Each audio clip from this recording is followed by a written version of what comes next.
985 son los nuevos contagiados por COVID-19 en nuestro país. De ellos, 882 presentan síntomas y 103 son asintomáticos. Es la cifra más alta desde el inicio de la pandemia, con un total de casos positivos que lleva a los 17.000. Para analizar cifras entregadas hoy por el Ministerio de Salud, vamos a conversar con el doctor Luis Herrada, jefe de urgencia y rescate de la Clínica Las Condes. Doctor, gracias por su tiempo. ¿Cómo está? Bien, Rodrigo, muchas gracias. Feliz día al trabajador también. Igualmente a usted y a toda la gente que está hoy en los turnos en salud, muy feliz día. Ha sido duro para ustedes, ¿no? Lo decía recién el ministro, el 10% de los contagiados pertenece al área de la salud. ¿Cómo lo han tomado? ¿Por qué se está contagiando tanta gente más allá del contacto? ¿Existen o no existen las medidas para protegerse ustedes? Hoy ha sido un proceso duro, pero también ha sido un proceso de crecimiento enorme de los equipos. Hemos enfrentado este desafío desde enero, desde que supimos que podía existir un brote de coronavirus en el país y si bien nos ha tocado la parte más dura del coronavirus, sé que aquellas personas que están hoy en los servicios de urgencia esperando a los pacientes tienen una vocación de servicio enorme y son muy valientes.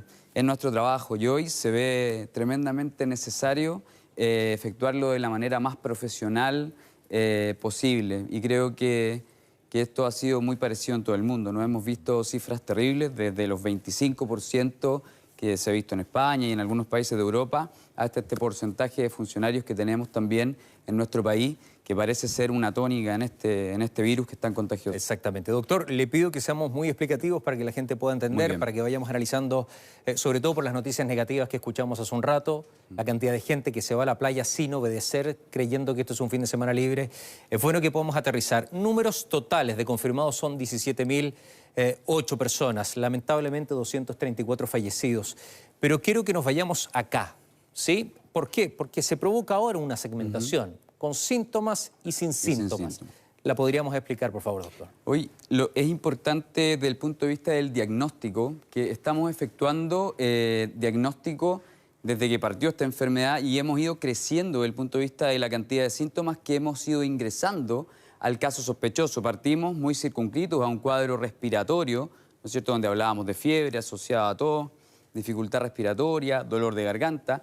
Sumamos en algún momento algunos síntomas que parecieron razonables desde el punto de vista gastrointestinal y neurológico. Lo neurológico me refiero a la ausencia del gusto o la ausencia del olfato. Y hoy además se han sumado algunos síntomas gastrointestinales como posibles origen del cuadro, como posibles síntomas de coronavirus. ¿Por qué ha sucedido esto así? Porque efectivamente, en la medida que se han ido liberando estudios clínicos de países como China, Italia, Francia, hoy Estados Unidos, hemos ido logrando comprender de que el virus no solo se manifestó desde el punto de vista clínico como un cuadro respiratorio, sino que además como un cuadro de otro origen, con síntomas de otros orígenes. Incluso hemos visto en estos últimos días reportes de síntomas dermatológicos que estarían relacionados. En la piel, muy cutáneas, complicadas, que estarían relacionados a coronavirus. Eso hace que en este momento de la pandemia en nuestro país tengamos que tener una gran cantidad de síntomas para que el nivel de sospecha sea muy alto. Ok, ¿a usted le parece correcta esta segmentación? ¿Es necesaria? ¿Es adecuada? Porque hay muchas personas que se asustaron. La curva, que era una meseta plana, se pega una alza tremenda, nada más que por esa división, doctor. Es muy necesaria esta segmentación porque efectivamente el quehacer de los enfermos con síntomas versus de los asintomáticos es distinto. Es decir, del punto de vista de la salud del país, un paciente asintomático la verdad es que no genera carga en el sistema de salud y un sistema asintomático sí lo hace. Ok, eso sería lo más relevante, ¿cierto? Eso es lo más relevante. Y otra cosa importante que también hay que decir, que se comienza a sumar esta definición de asintomático en un momento donde ya los casos iban creciendo. Si hubiésemos partido con esta definición de asintomático, hubiésemos tenido que testear a muchas más personas y hubiésemos encontrado muchos exámenes negativos al comienzo, porque la circulación viral en el país era muy baja, o sea, la prevalencia de la enfermedad en el país era muy baja y hubiésemos tenido que hacer muchos test para lograr encontrar un asintomático. Hoy, dado que la circulación viral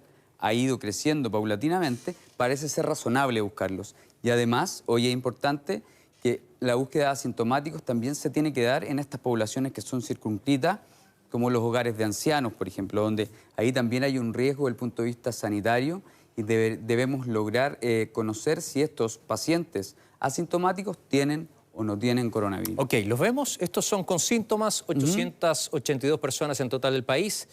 Y estamos viendo este visor territorial, el que explicábamos hoy día en la mañana con el ministro de Bienes Nacionales, y son 103 asintomáticos.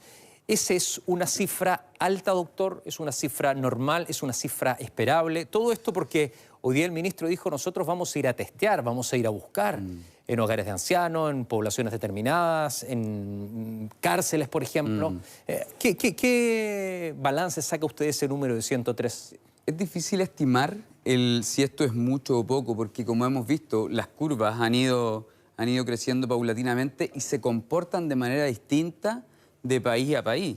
Entonces, es difícil decir o dar una opinión en relación a si esto es harto o poco. Lo que hay que ver es la tendencia de estos asintomáticos en el tiempo. Hay que recordar que hasta un 20% de los pacientes podrían ser asintomáticos teniendo coronavirus. Por lo tanto, va a depender de la capacidad de testeo. También hay una cosa importante ahí, que como país hemos ido creciendo importantemente desde el punto de vista de la capacidad de testeo que tenemos.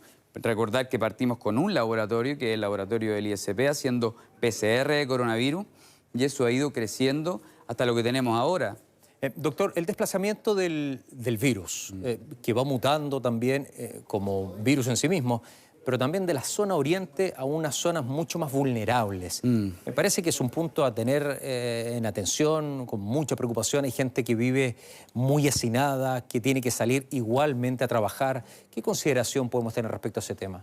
Hemos dicho mucho que el éxito de la operación desde el punto de vista del coronavirus está directamente relacionado con la conciencia que tengamos como sociedad. El virus, dado que no vuela, se transmite por nosotros como personas, como seres humanos. Por lo tanto, la responsabilidad desde el punto de vista del lavado de manos, del distanciamiento social y hoy más que nunca de no salir y cambiarse de una región a otra es vital. Hay que recordar que detrás de esto hay muerte de personas. Tenemos lamentablemente 234 personas fallecidas y si las personas no cumplen con las medidas claramente establecidas por el Ministerio de Salud y el gobierno en general, vamos a tener una cifra de contagiados que va a crecer, vamos a tener más pacientes sintomáticos y asintomáticos y más fallecidos. Entonces, hoy es el momento de comportarse a la altura y no salir. Por último, doctor, exámenes realizados. El ministro decía que se aumentó el 13% y un 80% respecto a 4 días. ¿Está bien la cantidad de exámenes realizados? Porque se pueden hacer más. Entonces mucha gente le dice a uno, bueno, ¿por qué no podemos hacer todo si es que hay más capacidad? Si lo que hay que buscar hoy día es testear. ¿Por qué no se hace la globalidad?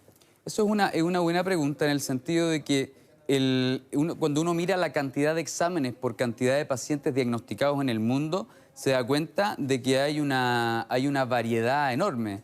En Estados Unidos, por ejemplo, para hacer un diagnóstico hacen 50 exámenes. En Sur Corea esa cantidad fue incluso un poco mayor. Entonces, la estrategia ha sido en la medida que hemos tenido la capacidad de ir testeando. Hoy, al aumentar importantemente la cantidad de síntomas del caso sospechoso, al tener mayor capacidad de testeo, se han sumado estas poblaciones que vamos a ir a testear de manera asintomática.